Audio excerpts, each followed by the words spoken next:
Hello viewers, welcome to my new video. आज हम बात करेंगे एक बहुत ही इंटरेस्टिंग टॉपिक के बारे में जिसमें बोर्ड एग्ज़ाम्स में मार्क्स लेना भी बहुत आसान है और साथ ही साथ इस चैप्टर को आपने बचपन से ही कहीं ना कहीं से लिंक किया है, इसीलिए ये बहुत इजीली याद भी हो जाता है और क्लास 8 का बैकग्राउंड भी आपके पास होता है। So let us begin with the chapter nationalism in India, class 10 history. सबसे पहले हम समझते हैं नेशनलिज्म क्या है। Nationalism is the feeling of oneness among the people living in a territory. Loyalty, patriotism, ये सारे के सारे वर्ड्स जो है हमें नेशनलिज्म की तरफ ले जाते हैं। 4 topics are there. First world war, Khilafat movement, non cooperation movement, different strands within the movement, इतना पार्ट आज हम कवर करेंगे। Towards civil disobedience movement, the sense of collective belongingness, ये हम पार्ट 2 में करेंगे। First world war broke out in 1914। Ottoman empire का जो हमने नेशनलिज्म इन यूरोप का लास्ट टॉपिक पढ़ा था, वहाँ की बहुत सारे जो कंडीशंस थे, जेलसी अपनी टेरिटरी को बढ़ाने के लिए, तो आपस में उन कंट्रीज़ ने फाइट स्टार्ट की। यूरोपियन कंट्रीज़ ने हेल्प की और यूरोपियन कंट्रीज़ की इन्वॉल्वमेंट की वजह से सारी की सारी कॉलोनीज़ जो यूरोपियन कंट्रीज़ की थी उन्हें भी इन्वॉल्व होना पड़ा। So finally it resulted in world war 1। तो लेट अस सी कि इंडिया जैसी एक कॉलोनी पर क्या इम्पैक्ट हुआ। Huge increase in the defence expenditure, rise in prices, और इससे लोगों में बहुत बुरी हालत हुई। जो गरीब थे, पहले से ही एक्सप्लॉइटेड थे, they were now in a more miserable condition. Famines और क्रॉप्स, ये इनकी जो फेलियर थी बार बार होती रही, लेकिन ये एक बहुत ही ज़्यादा मैसिव और ख़राब टाइम था। 1918 से 1921 करीब करीब 12 से 13 मिलियन लोग जो थे इस टाइम पीरियड में मर गए। इस टाइम पीरियड पे Gandhi ji came as a saviour.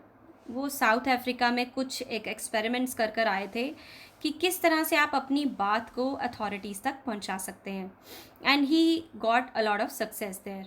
तो उन्होंने यही यहाँ पर कोशिश किया और उनकी मूवमेंट जो थी वो थी सत्याग्रह। सत्याग्रह का हिंदी में भी अगर आप मीनिंग देखें तो सत्य का आग्रह करना, यानी कि सत्य के साथ रहना और उसको अपनी लाइफ में अडॉप्ट करना और सही बातों को ही फॉलो करना, तो किसी भी सिचुएशन में। तो ये एक उनका नॉन वायलेंट तरीका था to be with the truth and adopting truth. तो उन्होंने ये अलग अलग जगहों पर अलग अलग तरीके से यूज़ किया।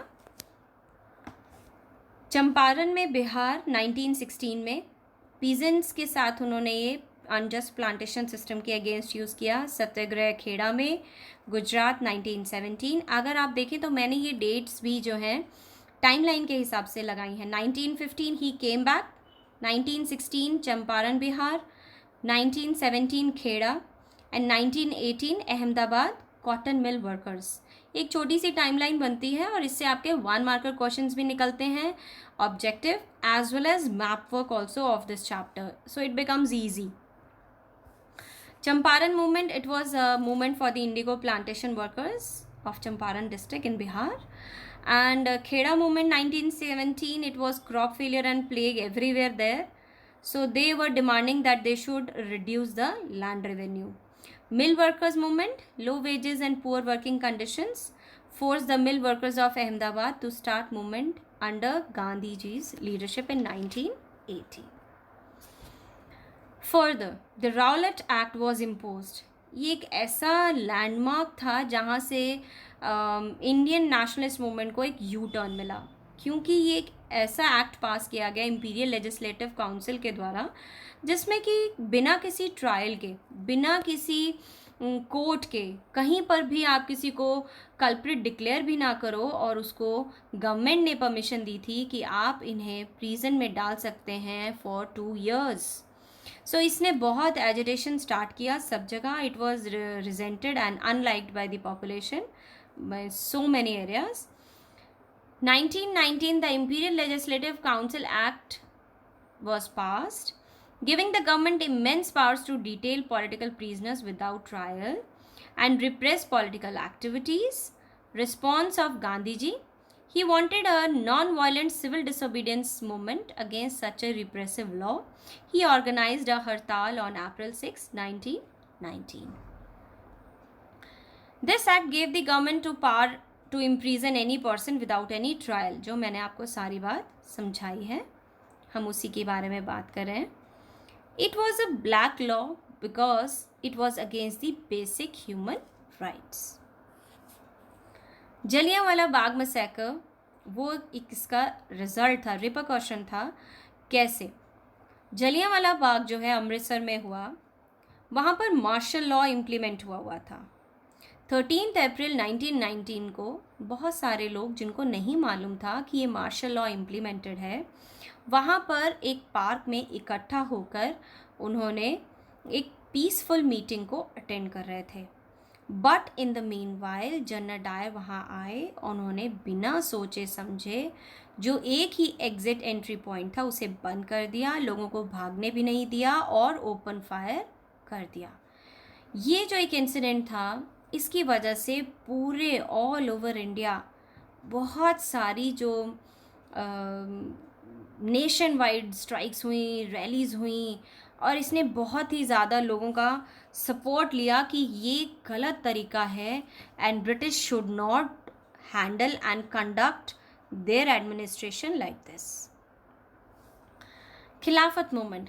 Gandhi ji wanted to launch a more broad-based movement, bringing Muslims under the umbrella of a unified national movement.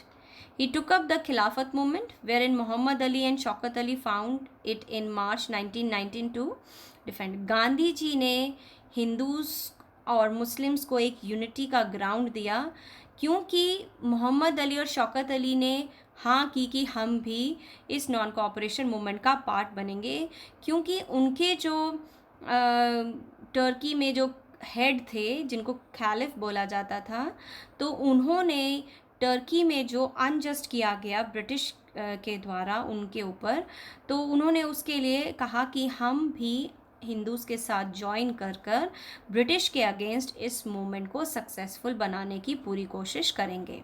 सो जो ये था एक बहुत बड़ा लैंडमार्क था, और स्वराज जो था 1920 में नॉन कॉपरेशन मूवमेंट की डिमांड के साथ लॉन्च किया गया.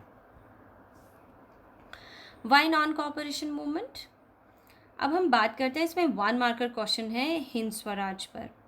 जलियांवाला बाग मसाकर पर भी 3 मार्कर क्वेश्चन आ जाता है. रॉलेट एक्ट जो है 1 मार्कर / 3 मार्कर क्वेश्चन बनता है. The British rule survive due to the cooperation between Indian and British. Non cooperation movement, no British rule, collapse of the empire, swaraj for India. ये उनका एक follow up था कि अगर हम इस तरीके से काम करेंगे तो हम सक्सेसफुल हो सकते हैं. और कॉम्प्रोमाइज़ वर्कआउट हुआ नागपुर में 1920 दिसंबर, and the non-cooperation movement was started. अब ये कलेक्टिवली नॉन कॉपरेशन मूवमेंट क्या था वो हम बात कर रहे हैं. एक कलेक्टिव क्वेश्चन भी आ जाता है कभी कभी, बट ज़्यादातर इसके जो पार्ट्स हैं उसके बारे में अलग अलग 5 मार्कर क्वेश्चन बनते हैं. सो वी मस्ट अंडरस्टैंड इसमें क्या है. कलेक्टिवली मैं बता रही हूँ कि non cooperation movement was launched under Gandhi ji's leadership in 1920. It aimed at protesting against the injustice done to Punjab and Turkey and to attain Swaraj. Educated middle class led the movement in towns and cities. Educational institutions, law courts, and foreign goods were boycotted. Peasants organized movements against talukdars and landlords in the villages under the leadership of Baba Ramchandra. Tribal people, ये सब अलग अलग हम अच्छे से पढ़ने वाले हैं. ट्राइबल्स का अलग, पीजेंट्स का अलग, टाउन्स में हर जगह. Tribal people started an armed struggle in the Gudem Hills of Andhra Pradesh under the leadership of Alluri Sitaram Raju. Workers in the plantations of Assam started a struggle to get the right to free movement. Chauri Chaura incident called off the movement. ये जो था एक वॉलेंट act हुआ जिसकी वजह से गांधी जी ने call of कर लिया मूवमेंट. अब हम बात करते हैं इसी के डिटेल्स पर. Different strands within the movement began in January 1921. Many social groups participated and all answered the call of Swaraj. Each had their own aspirations. That means हर कोई फाइट तो कर रहा था, लेकिन हर कोई अपनी बात के लिए फाइट कर रहा था. कॉज ऑफ नेशन अगर हम बात करें कलेक्टिवली कि अपने नेशन के लिए कोई सब फाइट कर रहे थे, वो बहुत दूर था अभी गोल। अभी सब लोग अपनी छोटी छोटी बातों के लिए अपनी बात को सामने रखने की कोशिश कर रहे थे। Non cooperation movement in towns, इस बात का ध्यान रखिएगा बोर्ड पेपर में towns, country side, peasants, tribals, इन सब का क्वेश्चन जो है अलग से आता है। And we should not get confused. कई बार बच्चे पूरा कलेक्टिव आंसर लिख देते हैं, meaning of non cooperation and the collective movement. आपसे जो पार्ट पूछा जाए उसके बारे में ही अटेम्प्ट कीजिए ताकि you can get a good score. Middle class took up the fight for Swaraj. Students in thousands left school and colleges. Headmasters, teachers resigned. Lawyers gave up their practices. Council elections were also boycotted.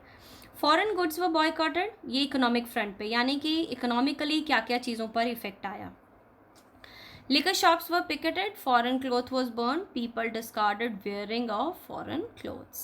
इसका आपको result यहाँ तक दिखाई दिया। Import of foreign clothes halved between 1921 and 22. It dropped from like 102 to 57 crores. And to meet the demands, the Indian handlooms and the Indian textile mills increased their productions.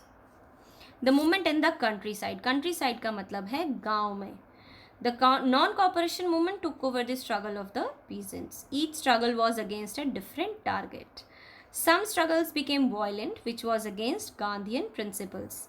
The actions were taken in the name of Mahatma Gandhi.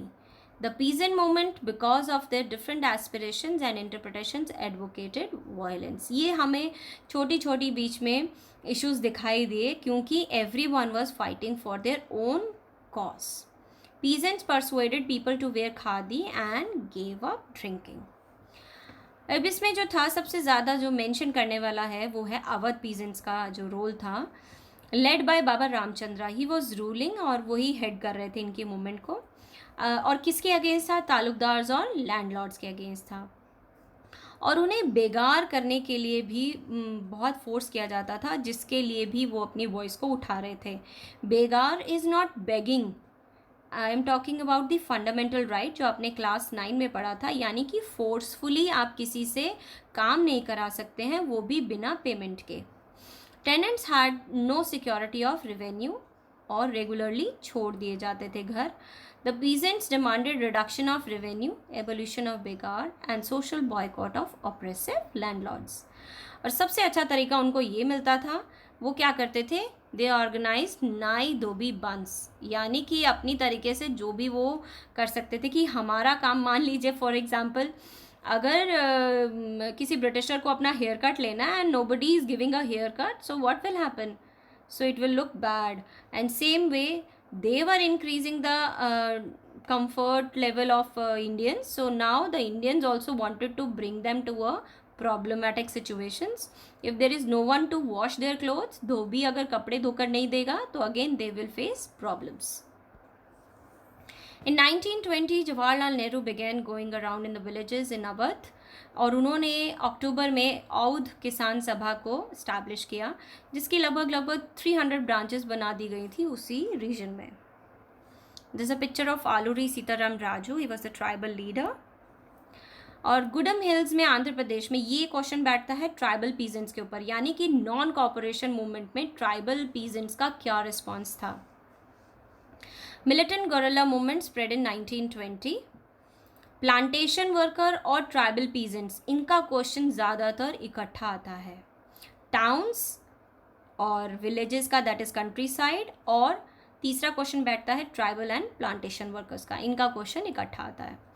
The colonial government had closed large forest areas, preventing people from entering the forest to graze their cattle और to collect fuel, wood and fruits.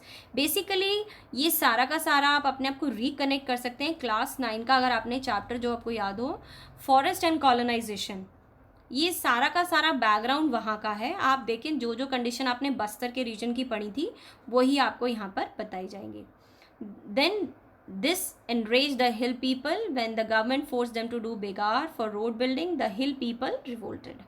They were led by Aluri Sitaram Raju. He talked of the greatness of Mahatma Gandhi, but he did not believe in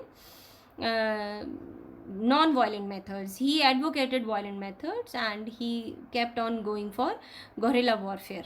और राजू को execute कर दिया गया था 1924 में, लेकिन इसकी एक खास बात थी, he became a folklore hero forever. उनका जो रोल है वो बहुत ही ज़्यादा कमेंडेबल था. Withdrawal of the non cooperation movement. अब नॉन कॉपरेशन मूवमेंट को वापस क्यों लिया गया? The movement became violent in places as on February 1922. ये एक लैंडमार्क इंसिडेंट और ज़्यादातर हमने ये सुना भी है. चौरी चौरा का इंसिडेंट जो उत्तर प्रदेश में हुआ और पुलिस स्टेशन में आग लगा दी गई. 22 पुलिसमैन दे गॉट इंजर्ड, और इसकी वजह से इस मूवमेंट को गांधी जी ने कॉल ऑफ कर दिया और उन्होंने कहा कि आज हमारे लोगों को नॉन कॉपरेशन मूवमेंट से इसलिए मैं कॉल ऑफ कर रहा हूँ कि नॉन वायलेंट सत्याग्रह करने की थोड़ी और ट्रेनिंग लोगों को लेनी होगी. सो ये आपका चैप्टर का पार्ट 1 फिनिश होता है. इसमें हमने non cooperation movement, Rowlatt act और वर्ल्ड वॉर 1 का इम्पैक्ट और मीनिंग ऑफ नेशनलिज्म ये हमने डील किया है.